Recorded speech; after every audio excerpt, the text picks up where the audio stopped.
Nunca le conté esto a nadie, ni a mis hijas, ni a mi comadre Esperanza, que sabe casi todo de mi vida, ni al padre Cipriano, que me confesó por 40 años, ni a mi hermana Dolores, que vivió conmigo los años más difíciles y aún así nunca supo la verdad completa. Pero hoy necesito hablar, porque cargar esto sola ya pesó demasiado, y porque tal vez alguna de ustedes necesita escuchar exactamente lo que voy a contar. Tal vez alguna está pasando por algo parecido ahora mismo y no sabe cómo llamarle a lo que siente. Tal vez alguna ya lo vivió y nunca encontró las palabras. O tal vez simplemente necesitan saber que no estaban locas, que lo que sintieron era real, que tenían razón.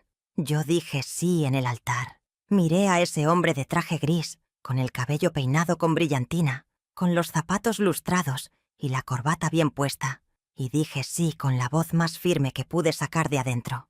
Mi mamá lloraba en la primera fila. Las flores de azahar que yo misma había cortado esa mañana todavía olían fresco. La iglesia estaba llena. Todo el pueblo había venido.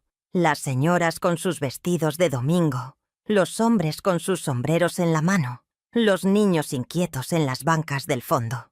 Y 30 minutos después, yo quería salir corriendo. Pero déjenme contarles cómo llegué hasta ahí, porque esta historia no empieza en esa iglesia, empieza mucho antes.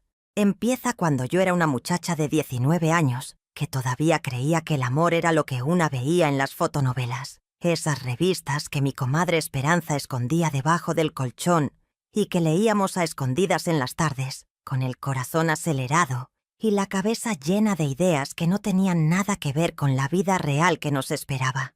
Yo me llamo Fabricia. Tengo 72 años. Nací en un pueblo pequeño del estado de Oaxaca, en México, en una época en que las mujeres no elegían mucho, en que el padre hablaba y las hijas obedecían, en que casarse bien era lo más grande que le podía pasar a una muchacha, en que preguntar demasiado era casi una falta de respeto, en que el silencio de una mujer se confundía con virtud, cuando muchas veces era simplemente miedo. Mi papá se llamaba don Aurelio. Era un hombre serio, de pocas palabras, de esos que cuando hablaban todos en la casa se quedaban quietos. No era malo. Nunca nos pegó. Nunca nos faltó el plato de comida. Pero tampoco era de abrazar, ni de decir te quiero, ni de preguntar cómo te fue en el día. Era de otra época, de otra manera de ser hombre, y yo lo entendí mucho después, cuando ya era tarde para muchas cosas, cuando ya había tomado decisiones que no tenían vuelta atrás. Mi mamá se llamaba doña Consuelo. Ella sí era de otro tipo, pequeñita, siempre con el delantal puesto, siempre con algo en las manos, bordando o moliendo, o arreglando algo. Pero tenía una fuerza callada que yo admiraba sin saberlo. Una de esas mujeres que sostienen todo sin que nadie lo vea, que lloran solas en la cocina y salen con la cara lavada como si nada, que guardan secretos con una lealtad que a veces uno no sabe si admirar o lamentar. Mi mamá guardó secretos toda su vida. Algunos me los contó antes de morir. Otros se los llevó. Éramos 5 hermanos. Yo era la segunda. Y desde chica me acostumbré a observar, a callarme lo que pensaba, a guardar las cosas adentro y procesarlas sola, en silencio, antes de decir cualquier cosa. Eso me salvó muchas veces en la vida. Y también me costó muy caro otras, porque hay cosas que uno no debería guardar sola. Hay verdades que necesitan salir antes de que se pudran adentro. El pueblo donde crecí era de esos donde todo el mundo se conoce y todo el mundo opina. Las señoras en la misa del domingo ya sabían quién andaba con quién había peleado con quién tenía deudas y quién no. No había secretos que duraran mucho tiempo ahí, o eso creíamos, porque la verdad es que algunos secretos vivieron ahí por décadas enteras, escondidos a plena luz del día, frente a los ojos de todos, y nadie los vio porque nadie quería ver. Cuando cumplí 16 años, empecé a trabajar en la mercería de doña Rufina, que quedaba a 3 cuadras de mi casa. Vendíamos telas, hilos, botones, encajes, listones de colores. Era un trabajo tranquilo, ordenado, con olor a tela nueva y a naftalina.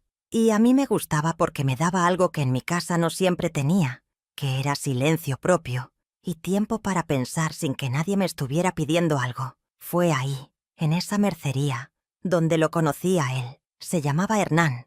Tenía 26 años cuando yo tenía 19. Entraba al local con el pretexto de comprar botones para su mamá, que según él siempre estaba cosiendo algo. Después entendí que los botones eran solo un pretexto, que lo que él buscaba era hablar conmigo, que había algo calculado en esas visitas desde el principio, aunque en ese momento yo no tuviera ojos para verlo. Era guapo, no voy a mentirles, alto, moreno, con una sonrisa que una sentía aquí adentro antes de que llegara a los ojos. Hablaba bien, educado, sabía escuchar. Y en esa época eso era raro. La mayoría de los muchachos del pueblo eran toscos, ruidosos, de esos que te miraban como si fueras una cosa y no una persona. Hernán no. Hernán te miraba a los ojos cuando hablabas. Te hacía preguntas. Se acordaba de lo que le habías dicho la semana anterior. Eso en una muchacha de 19 años hace un efecto que es muy difícil de resistir. Hernán era diferente, o eso parecía. Empezó a venir seguido a la mercería. Una vez por semana, luego 2, luego casi todos los días con cualquier excusa. Una vez dijo que necesitaba hilo azul para su mamá. Otra vez dijo que buscaba un encaje específico que no encontraba en ningún otro lado. Otra vez entró simplemente a preguntar si habíamos recibido telas nuevas. Doña Rufina me miraba de reojo y no decía nada, pero yo sabía que ella sabía, y yo también sabía, y él sabía que yo sabía. Era ese juego silencioso que en esa época era lo más cercano al cortejo que una muchacha podía esperar. En ese tiempo, para que un muchacho pudiera hablar con una muchacha de manera formal, tenía que ir a hablar con el papá. Eso era lo que se hacía. Nada de andar de novios a escondidas, nada de cartas entregadas a escondidas, nada de encuentros solos en ningún lado. Todo tenía que pasar por la familia. Y si el papá decía no, era no, y punto. Y la muchacha no tenía mucho que decir al respecto. Hernán fue a hablar con mi papá un martes en la tarde. Yo estaba en mi cuarto bordando un mantel que mi mamá me había pedido y escuché las voces en la sala. El corazón me latía tan fuerte que casi no podía escuchar bien. Mi mamá entró al cuarto con una expresión que no supe leer en ese momento, algo entre alivio y preocupación mezclados, y me dijo que me quedara ahí, que ya me llamarían. La conversación duró casi una hora. Cuando salió Hernán y cerró la puerta de la calle, mi papá me llamó. Me senté frente a él en la sala, y él me miró un momento en silencio, antes de hablar. Era uno de esos silencios de mi papá que podían significar muchas cosas y que yo había aprendido a leer con los años. No lo supe leer. Me dijo que ese muchacho había venido a pedir permiso para visitarme formalmente, que tenía trabajo en el almacén de abarrotes de su tío, que tenía familia conocida en el pueblo, que su papá era el señor Evaristo, el del molino, que todo estaba en orden, que era un muchacho serio. Y entonces me preguntó algo que nunca esperé que me preguntara. Me preguntó qué pensaba yo. Eso era muy poco común viniendo de mi papá, y yo en ese momento debí haber prestado más atención a por qué me lo preguntó. Debí haber notado algo en su tono, algo que no era la pregunta de un padre orgulloso que presenta una buena noticia. Era casi como si me estuviera dando una oportunidad de decir algo. Pero tenía 19 años y el corazón acelerado, y lo único que pude decir fue que me parecía bien, y así empezó todo. El noviazgo fue como se usaba entonces. Hernán venía a mi casa los domingos, se sentaba en la sala con nosotros, tomaba café con leche y pan dulce, hablaba con mi papá de cosas del campo y del trabajo, y de la cosecha.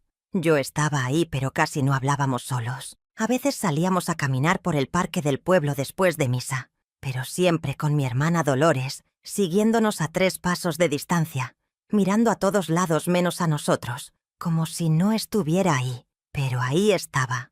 Así era. No había otra manera. Y yo no cuestionaba eso porque era lo único que conocía.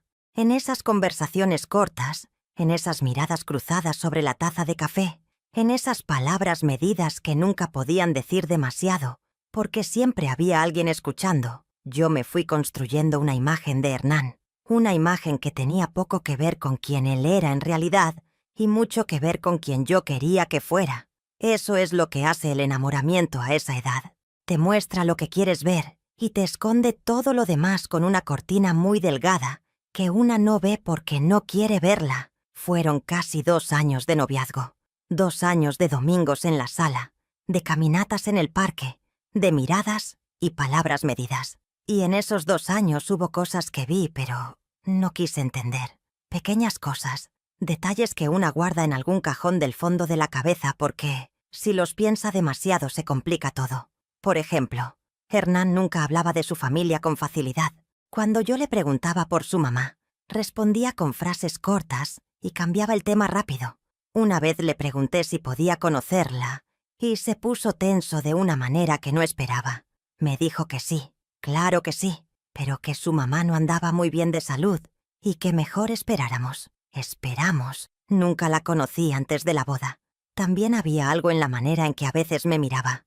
No siempre, pero a veces, en medio de una conversación, yo levantaba los ojos y lo encontraba mirándome con una expresión que no sabía cómo nombrar. No era ternura, no era deseo, que en esa época una tampoco sabía bien cómo reconocer. Era algo más parecido a una evaluación, como si estuviera midiendo algo. Pero yo me decía que eran imaginaciones mías, que era la inseguridad de muchacha joven, que no estaba acostumbrada a que la miraran así. Y había una cosa más, una que no le conté a nadie entonces, y que cargué mucho tiempo como si fuera vergüenza mía. Un día, faltando como 3 meses para la boda, Hernán y yo estábamos solos en el patio de mi casa, porque mi mamá había entrado un momento a atender algo en la cocina, y mi hermana había ido al baño. Fue solo un par de minutos solos, y en ese par de minutos Hernán me tomó la mano, cosa que no era tan común entonces, y me dijo algo que en el momento me pareció bonito, pero que, después, muchos años después, entendí en su verdadero significado. Me dijo: «Tú eres exactamente lo que necesito, Fabricia. No lo que quiero, no lo que amo, lo que necesito». Y yo en ese momento sentí algo raro, algo que no supe nombrar. Una pequeña incomodidad que se instaló en algún lugar del pecho y que traté de ignorar porque faltaban 3 meses para la boda y los preparativos ya estaban avanzados y mi mamá había bordado el mantel del ajuar y mi papá había hablado con el padre Cipriano y las invitaciones ya estaban repartidas por todo el pueblo. Así que lo guardé, lo puse en ese cajón del fondo y lo cerré. Eso era solo el comienzo de todo lo que vendría. La boda se organizó para el mes de mayo. En ese pueblo las bodas de mayo eran las más bonitas porque las jacarandas estaban florecidas y el calor todavía no apretaba tanto como en el verano. Mi mamá y mis tías se pusieron a trabajar con semanas de anticipación. El vestido lo hizo doña Primitiva, la costurera del pueblo, que tenía manos de ángel para esas cosas. Era un vestido sencillo, blanco, con encaje en el cuello y en los puños, sin muchos adornos porque en esa época lo recargado no se usaba tanto como ahora.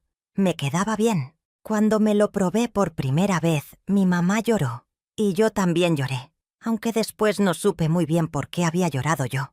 Los días antes de la boda estuvieron llenos de movimiento. La casa olía a guiso y a flores. Las vecinas venían a ayudar. Mi abuela materna, doña Remedios, había venido desde otro pueblo a quedarse unos días con nosotros y dormía en el cuarto de mis hermanas. Era una mujer muy anciana ya, muy chiquita, con el cabello completamente blanco y los ojos todavía muy vivos. Me buscaba con la mirada cada vez que yo entraba al cuarto donde ella estaba, y una noche, 2 días antes de la boda, me llamó y me dijo que me sentara junto a ella. Me tomó las manos entre las suyas, que eran pequeñas y arrugadas y calientes, y me miró un rato sin decir nada. Luego me preguntó si yo estaba contenta. No si estaba lista, no si estaba nerviosa, si estaba contenta. Yo le dije que sí. Ella me siguió mirando un momento más, y luego me dijo algo que me quedó grabado, aunque entonces no lo entendí del todo. Me dijo: «Mija, las mujeres de esta familia siempre hemos sabido más de lo que decimos. No dejes de escucharte». Luego me soltó las manos y me pidió que le trajera un vaso de agua. Yo fui por el agua y no volví a hablar de eso con ella. Mi abuela murió 2 años después de esa boda, y su frase se quedó conmigo toda la vida, apareciendo en los momentos más inesperados, como si ella me la hubiera dejado de regalo para cuando la necesitara de verdad. La mañana de la boda me levanté antes de que amaneciera. Me senté en el borde de la cama en la oscuridad y estuve un rato así, quieta, escuchándome, como me había dicho mi abuela. Y lo que escuché no era emoción de novia feliz, era algo más parecido a una pregunta muy grande que no tenía respuesta todavía. Una pregunta que ni siquiera podía formular con palabras, porque si la formulaba tendría que hacer algo con ella. Me levanté, me lavé la cara con agua fría y empecé a prepararme. La iglesia de San Bartolomé quedaba a 10 minutos caminando de mi casa. Ese día fuimos en el carro prestado del señor Macedonio, que era el único del pueblo que tenía uno en esa época. Mi papá iba sentado junto a mí en el asiento de atrás. No habló en todo el camino. Yo tampoco. Llegamos a la iglesia y había gente afuera saludando y haciendo comentarios sobre el vestido. Y yo sonreí y respondí y me moví como si estuviera dentro de un sueño que alguien más había soñado por mí. Entramos. El padre Cipriano estaba al frente con su sotana y su expresión de siempre, que era entre solemne y ligeramente aburrida porque había casado a medio pueblo, y para él ya era rutina, aunque para uno fuera lo más importante de la vida. Y ahí estaba Hernán, de traje gris, como les dije, con el cabello peinado con brillantina hacia un lado, con los zapatos tan lustrados que reflejaban la luz de las velas. Me miró cuando entré y sonrió. Era una sonrisa bonita, una sonrisa de alivio. Pensé en ese momento. Después pensé otras cosas. La ceremonia duró lo que duran esas cosas. El padre habló, nosotros respondimos, los anillos se pusieron, las arras se contaron. Mi mamá lloraba en la primera fila. Mi papá tenía la mandíbula apretada de esa manera suya, que podía significar emoción o preocupación, o las dos cosas juntas. Mi hermana Dolores me miraba con esos ojos grandes suyos, que siempre parecían saber más de lo que ella decía. Y yo dije sí, con voz firme, con la vista al frente, porque así soy yo, porque si voy a hacer algo lo hago de frente, aunque por dentro me tiemble todo. Después de la ceremonia vino la fiesta en el patio de la casa de mis papás. Mesas largas con mantel blanco, comida abundante, música de banda. La gente bailaba y comía y reía. Yo me moví entre los invitados toda la tarde, recibiendo abrazos y felicitaciones, escuchando comentarios sobre el vestido y sobre lo guapo que estaba Hernán y sobre lo bien que hacíamos pareja. Y fue en esa fiesta, exactamente 30 minutos después de haber dicho sí en esa iglesia, donde ocurrió lo primero de todo lo que vendría. Yo había ido adentro de la casa a refrescarme un momento porque el calor de mayo en Oaxaca no perdona ni en los días de fiesta. Estaba en el cuarto que era el cuarto de mis papás, que ese día estaba disponible para que yo pudiera arreglarme si necesitaba algo. Estaba frente al espejo acomodándome el cabello cuando escuché voces del otro lado de la pared. El cuarto de mis papás colindaba con el pasillo que llevaba a la cocina, y las paredes de esa casa eran delgadas como siempre lo son las casas viejas. Una de las voces era de Hernán. La otra era de una mujer que no reconocí de inmediato. Hablaban en voz baja, pero con una intensidad que se colaba por la pared con toda claridad. No eran palabras de fiesta. No eran palabras de felicitación. Eran palabras tensas, cortadas, de alguien que discute en susurros porque no puede hacerlo en voz alta. Me quedé quieta. Escuché. Y lo que escuché me dejó con la mano suspendida en el aire, a mitad del gesto de acomodarme el cabello, sin poder moverme. La mujer le decía a Hernán: «Esto no está bien. Tú sabes que esto no está bien». Y Hernán le respondió, con esa voz baja y tensa que yo nunca le había escuchado antes: «Ya está hecho. No hay nada que cambiar ahora». Y la mujer dijo: «Ella no sabe nada». Y Hernán dijo: «Y no tiene por qué saber». Hubo un silencio. Luego pasos. Luego nada. Yo seguí parada frente al espejo con la mano en el aire y el corazón latiendo muy despacio, de esa manera que tiene el corazón cuando está procesando algo que la cabeza todavía no quiere entender. Me miré en el espejo. Vi a una muchacha de 19 años con vestido blanco y flores en el cabello y una expresión que no era de novia feliz, era de alguien que acaba de escuchar algo que no debía escuchar. Respiré. Me acomodé el cabello. Me limpié con cuidado las comisuras de los ojos para que no se me corriera nada. Me aseguré de que la cara que mostrara cuando saliera de ese cuarto fuera la cara correcta, la cara de la novia, la cara de la muchacha que acaba de casarse y que está feliz y que no escuchó nada. Porque así soy yo. Nunca he sido de las que explotan en el momento. Soy de las que primero observan, primero reúnen, primero entienden y después actúan. Salí del cuarto con la sonrisa puesta. Volví a la fiesta. Busqué a Hernán con la mirada y lo encontré junto a un grupo de hombres, riendo de algo, con el vaso de mezcal en la mano, completamente tranquilo. Lo observé un momento desde lejos. Busqué en su cara alguna señal de lo que acababa de ocurrir en ese pasillo. No encontré nada. Su cara era la misma de siempre. Esa cara que yo había mirado por 2 años de domingos en la sala y que creía conocer. Luego busqué a la mujer. Miré entre los invitados tratando de identificar quién podría haber sido esa voz. Y fue entonces cuando la vi. Estaba sentada en una de las mesas del fondo, un poco apartada del grupo más ruidoso.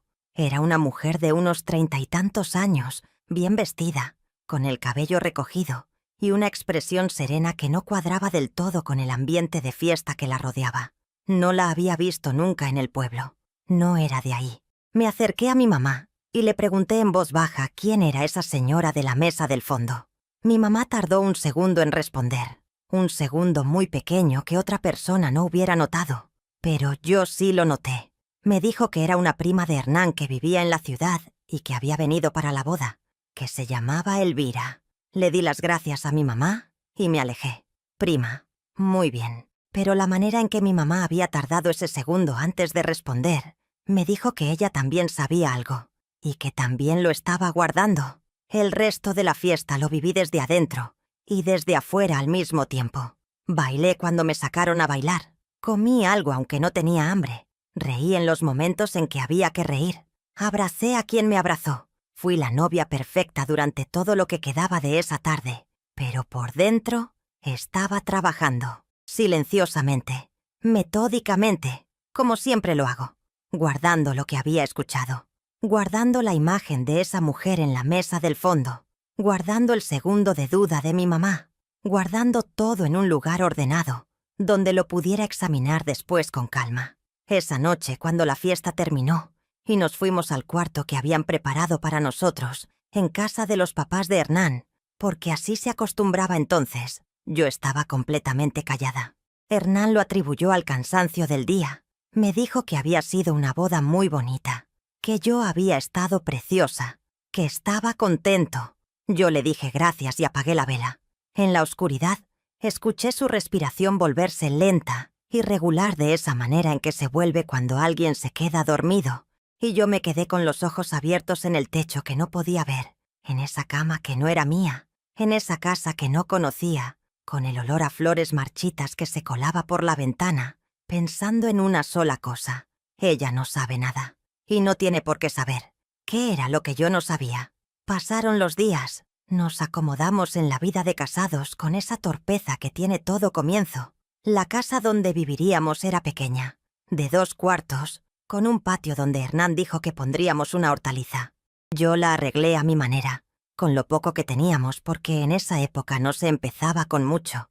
Me dediqué a ese espacio con una determinación que a Hernán le parecía admirable, pero que en realidad era algo más que eso. Era mi manera de mantener la cabeza ocupada mientras esperaba, porque yo estaba esperando. No sabía exactamente qué, pero sabía que algo llegaría, que la verdad siempre llega, de una manera o de otra, que los secretos no duran para siempre, ni siquiera en los matrimonios, ni siquiera cuando uno de los dos pone todo de su parte para mantenerlos enterrados. Hernán era un marido correcto, no extraordinario, pero correcto. Llegaba a comer, ayudaba con algunas cosas de la casa, no tomaba de más, no levantaba la voz, trataba de ser cariñoso de esa manera un poco torpe que tienen los hombres que no aprendieron a serlo de niños. Y yo respondía a eso con amabilidad genuina porque no tenía nada en contra de él todavía. Solo tenía una pregunta. Lo de la prima Elvira no volvió a aparecer en conversación alguna. Yo no lo saqué. Esperé a que él lo mencionara de manera natural.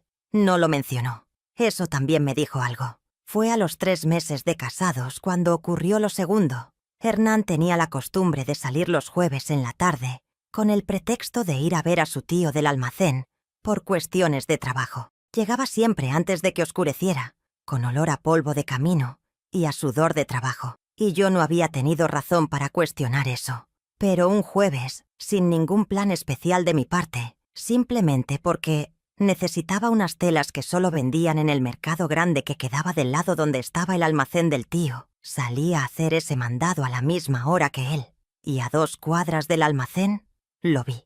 Estaba sentado en una mesa afuera de una fonda pequeña. No estaba solo. Enfrente de él estaba la mujer de la boda, Elvira, la supuesta prima. No estaban comiendo. Estaban hablando, con esa intensidad concentrada de 2 personas que tienen muchas cosas que decirse y poco tiempo para decirlas. Las cabezas inclinadas una hacia la otra, las manos de ella sobre la mesa, las de él cerca pero sin tocarlas, al menos no en el momento en que yo pasé. Yo seguí caminando. No me detuve, no cambié el paso, no volteé la cabeza más de lo normal. Seguí derecho hacia el mercado. Compré las telas que necesitaba. Regresé a casa por otro camino. Guardé las telas. Me senté en la silla de la cocina y estuve ahí un buen rato sin hacer nada, pensando. Hernán llegó esa noche a la hora de siempre, con el mismo olor de siempre, y me dijo que había tenido mucho trabajo en el almacén y que su tío le había pedido que se quedara más tiempo revisando unos pedidos. Yo le serví la cena. Le pregunté si había comido algo en la tarde. Me dijo que no, que había estado muy ocupado. Le dije que qué bueno que llegó con hambre entonces, y no dije nada más. Pero esa noche, después de que él se durmió, yo saqué de mi cabeza todo lo que tenía guardado y lo puse junto. La conversación del pasillo, el día de la boda, la mujer en la mesa del fondo, el segundo de duda de mi mamá, los jueves del almacén, la fonda, las cabezas inclinadas, y empecé a armar el rompecabezas. En los días que siguieron fui haciendo preguntas pequeñas, casuales, del tipo que no levantan sospecha. Le pregunté a una vecina que conocía a la familia de Hernán desde hacía mucho tiempo si conocía a su prima Elvira. La vecina me miró con una expresión que duró apenas un instante antes de volverse neutral y me dijo que no le sonaba ese nombre entre las primas de Hernán, que la familia de Hernán era del lado del papá de la ciudad y que no las conocía bien. Le pregunté a mi cuñada, la hermana menor de Hernán, que se llamaba Presentación y era una muchacha simpática y habladora, que me contara de la familia del lado de su mamá. Y mientras me hablaba de tíos y primos y parientes, fui escuchando nombres. Ninguno era Elvira. Le pregunté a mi mamá, sin mencionarle lo que había visto en la fonda, cómo había conocido Hernán a esa prima de la boda. Mi mamá me respondió que no sabía bien, que Hernán la había presentado así. Y esta vez el silencio que hubo después de su respuesta fue más largo que la primera vez. Yo le tomé la mano a mi mamá y le pregunté directamente, «Mamá, ¿usted sabe algo que yo deba saber?» Mi mamá me miró un momento. Luego bajó los ojos y me dijo, «Mija, tú siempre has sabido cuidarte sola». No era una respuesta, pero era algo. Seguí juntando piezas. Un domingo fui a misa y después, mientras la gente platicaba en el atrio de la iglesia, me acerqué al señor Evaristo, el papá de Hernán, que era un señor mayor de voz grave y maneras de hombre acostumbrado a que le respetaran. Le pregunté con mucha educación si la señorita Elvira que había venido a la boda era hija de algún hermano suyo. El señor Evaristo me miró con una expresión que no era hostil, pero que tampoco era cálida, y me dijo que en su familia no había ninguna Elvira. Ahí estaba. No era prima de la familia del papá. No era prima de la familia de la mamá. No era prima de nadie. Entonces, ¿quién era Elvira? Lo averigüé de la manera más inesperada, como suelen averiguarse las cosas importantes. Fue en el mercado, un martes por la mañana, cuando estaba comprando jitomate. La señora que atendía el puesto era una mujer mayor muy habladora, que conocía a medio mundo.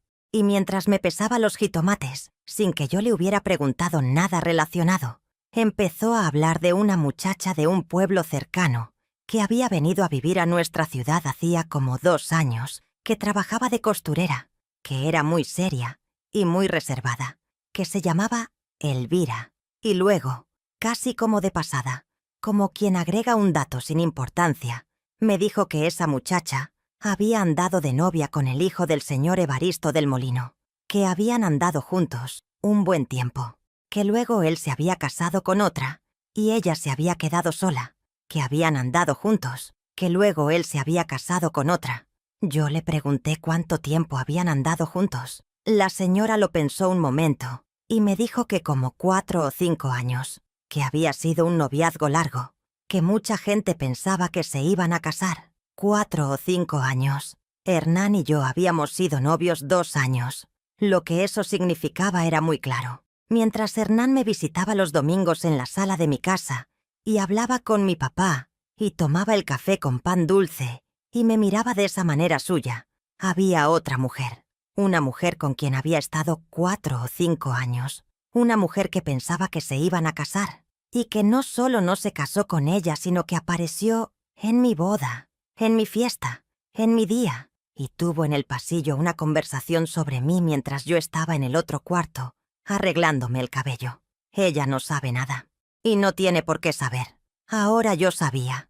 Llegué a la casa con el jitomate en la canasta, y lo puse en la cocina, y me senté en la silla de siempre. No lloraba. No estaba temblando. Estaba completamente tranquila de esa manera que me viene cuando algo muy serio está pasando, que es la calma del que sabe que lo que sigue requiere cabeza fría. No lo confronté ese día, ni al siguiente. Necesitaba pensar bien lo que iba a hacer, porque no era solo una cuestión de Hernán y de mí. Era una cuestión de mi vida entera, de lo que iba a ser mi vida, de si iba a vivir adentro de un secreto que otros habían construido sin preguntarme, o si íbamos a hacer algo al respecto. Y para hacer algo al respecto, necesitaba saber más. Seguí observando, seguí escuchando, seguí juntando. Los jueves continuaron. Yo lo sabía. No lo confrontaba todavía. Esperaba. Una tarde, sin decírselo a nadie, fui hasta la calle donde la señora del mercado había mencionado que vivía Elvira. Era una calle pequeña con casas bajas y un jacaranda grande en la esquina. Me quedé en la esquina un momento, mirando. Salió una vecina con una escoba y le pregunté, con la excusa de que buscaba a una costurera que alguien me había recomendado, si ahí vivía una señorita que se llamaba Elvira. La vecina me señaló una puerta azul y me dijo que sí, que ahí vivía, pero que en las tardes no estaba porque salía, que salía en las tardes, los jueves en las tardes. Volví a casa, hice la cena, esperé a Hernán, lo serví, me senté frente a él en la mesa y lo miré comer, y en ese momento tomé una decisión. No iba a explotar, no iba a gritar ni a romper nada, ni a hacer una escena que el pueblo entero recordara. No porque no tuviera derecho, sino porque yo no soy así, porque la manera en que yo peleo no es con ruido, es con claridad. Al día siguiente, por la mañana, mientras Hernán estaba trabajando, fui a ver a mi mamá. Me senté frente a ella en la cocina de mi infancia, con el olor a chile y a canela que siempre había tenido esa cocina, y le dije lo que sabía. Todo, sin lágrimas, con voz tranquila. Le conté lo de la conversación en el pasillo el día de la boda, lo de la fonda, lo de las averiguaciones, lo de Elvira y los 4 o 5 años. Mi mamá me escuchó sin interrumpirme. Cuando terminé de hablar, se limpió las manos en el delantal aunque no tenía nada en las manos, y me dijo que ella había sabido, que tu papá también había sabido, que antes de la boda alguien les había dicho algo sobre Hernán y esa muchacha, que por eso mi papá me había preguntado qué pensaba yo, que habían querido darme la oportunidad de decir algo, pero que yo había dicho que me parecía bien, y que ellos habían pensado que tal vez ya lo sabía, y no me importaba, o que era cosa de los jóvenes, y se arreglaría solo. Me quedé mirando a mi mamá un momento. Le dije, ¿y usted qué piensa ahora, mamá? Ella me miró a los ojos y me dijo, pienso que tú ya sabes lo que tienes que hacer, Fabricia. Siempre has sabido. Tenía razón. Lo que hice después no fue lo que la mayoría esperaría. No empaté mis cosas y me fui a casa de mis papás. No le armé una escena a Hernán en la calle. No fui a buscar a Elvira para decirle cosas. Lo que hice fue esperarlo una noche, con la mesa puesta y la cena caliente. Y cuando se sentó le dije con voz completamente normal que teníamos que hablar. Hernán me miró con esa expresión de los que saben que algo viene, pero no saben exactamente qué forma tendrá. Le dije todo lo que sabía, despacio, en orden, sin levantar la voz. Le dije que sabía quién era Elvira. Le dije cuánto tiempo habían estado juntos. Le dije que lo había visto en la fonda. Le dije que había escuchado la conversación en el pasillo, el día de nuestra boda. Hernán no lo negó. Eso me sorprendió. Me había preparado para la negación, para las excusas, para la vuelta de tuerca de los que mienten bien. Pero no. Se quedó callado un momento y luego dijo que era verdad, que había estado con Elvira mucho tiempo, que su familia no la había aceptado nunca porque ella no era del tipo de familia que ellos querían para él, que le habían presionado para terminar con ella y casarse con alguien como yo, y que él había cedido porque no había tenido el valor de no ceder, que no había tenido el valor. Le pregunté si la quería todavía. No respondió de inmediato. Eso también fue una respuesta. Le pregunté si había terminado con ella de verdad o si seguían viéndose. Me dijo que seguían viéndose, que no había podido cortar del todo, que no sabía cómo hacerlo. Me quedé un momento en silencio. Luego le dije algo que él no esperaba.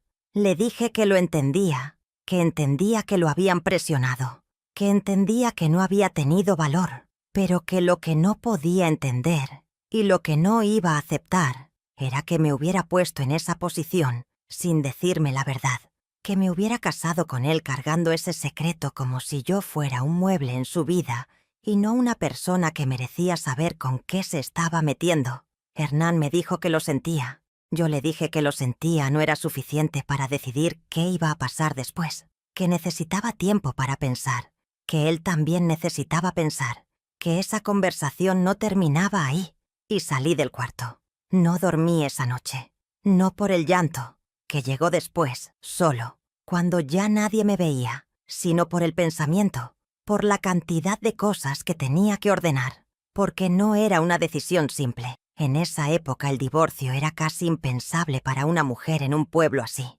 Las consecuencias de quedarse sola, de ser la que se había separado, eran enormes.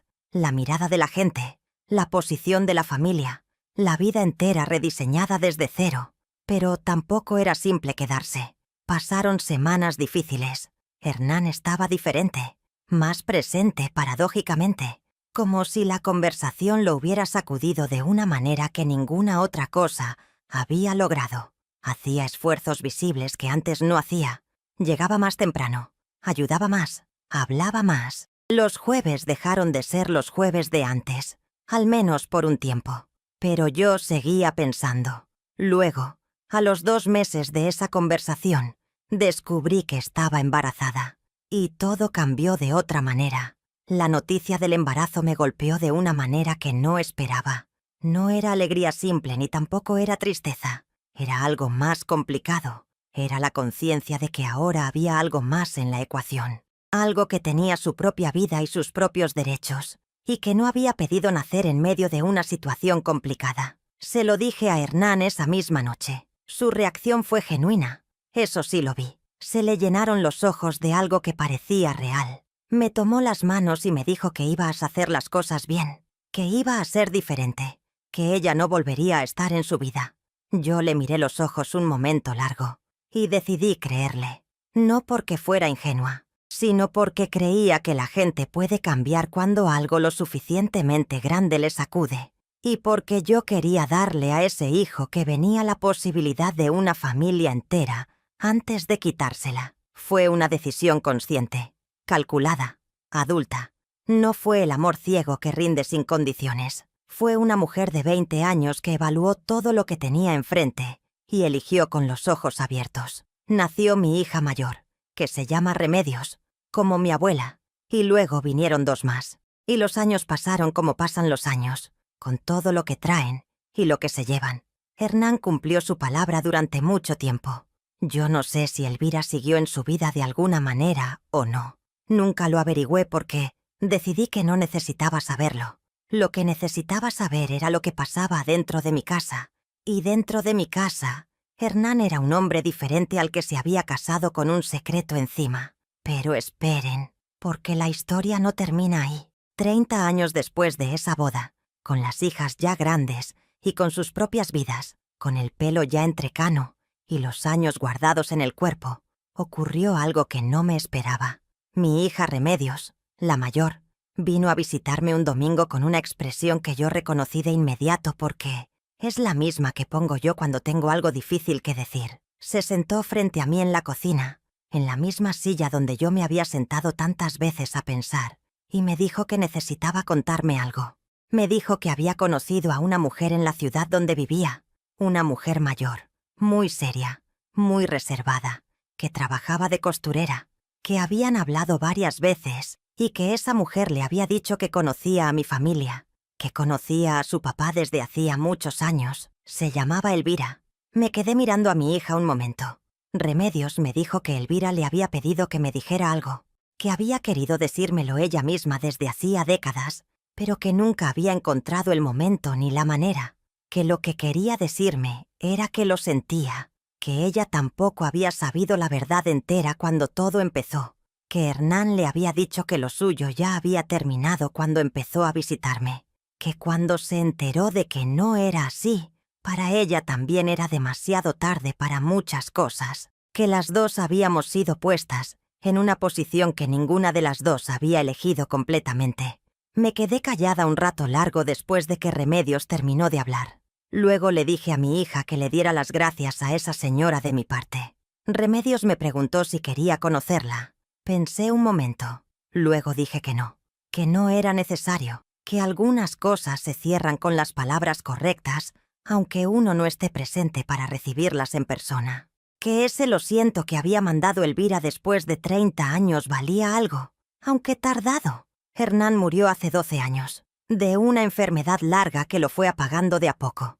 Estuve con él hasta el final porque así soy yo, porque cuando decido algo lo sostengo, porque el hombre con quien viví esos últimos años no era el mismo hombre del traje gris y la brillantina y el secreto que se casó conmigo aquel mayo. O tal vez sí era el mismo, y simplemente le llevó tiempo llegar a ser quien debía ser. No lo sé, ya no importa. Lo que sé es esto. La verdad que me asombra hasta hoy no es que Hernán me haya escondido algo. La verdad que me asombra es que yo lo supe desde el primer día, desde esa conversación en el pasillo. Mi cuerpo lo supo, mis ojos lo supieron, algo adentro de mí lo supo con una claridad absoluta, y la decisión que tomé no fue de ignorancia, fue de conciencia, fue de una mujer que miró todo lo que había enfrente y eligió su camino con los ojos completamente abiertos. Eso es lo que mi abuela Remedios me quiso decir esa noche antes de la boda. Las mujeres de esta familia siempre hemos sabido más de lo que decimos. No dejes de escucharte. Yo me escuché y tomé mis decisiones y viví mi vida entera. No les voy a decir que fue fácil. No les voy a decir que no hubo noches difíciles, ni momentos de duda ni preguntas que se quedan sin respuesta. Pero sí les voy a decir que nunca fui víctima de esa historia. Nunca me dejé poner en ese lugar. Porque la diferencia entre la mujer que sufre lo que le pasa y la mujer que decide qué hace con lo que le pasa no es la suerte ni las circunstancias. Es la manera en que una se mira a sí misma. Tengo 72 años. Tengo 3 hijas maravillosas. Tengo nietos que me llenan la casa de ruido los domingos. Tengo una vida que construí con mis propias manos, con mis propias decisiones, con mis propios errores y mis propios aciertos. Y tengo esta historia, que cargué sola por décadas y que hoy les cuento a ustedes porque tal vez alguna la necesita. Me cuentan en los comentarios. ¿Ustedes qué habrían hecho en mi lugar? ¿Se habrían quedado o se habrían ido? No hay respuesta correcta. Solo hay la respuesta que es honesta con una misma. Time A. Me hubiera ido desde el primer día. Time B. También hubiera elegido quedarme y construir. La lección más grande que me dejó todo esto es que el valor no siempre hace ruido. A veces el valor más grande es el que nadie ve, el que se ejerce en silencio, en la cocina, frente a un espejo, en una silla a las 3 de la mañana cuando nadie está mirando. Espero que mi historia les sirva de fuerza, que sepan que conocerse a una misma es la cosa más poderosa que existe, y que ningún secreto ajeno tiene el poder de definir quiénes somos, a menos que nosotras lo permitamos.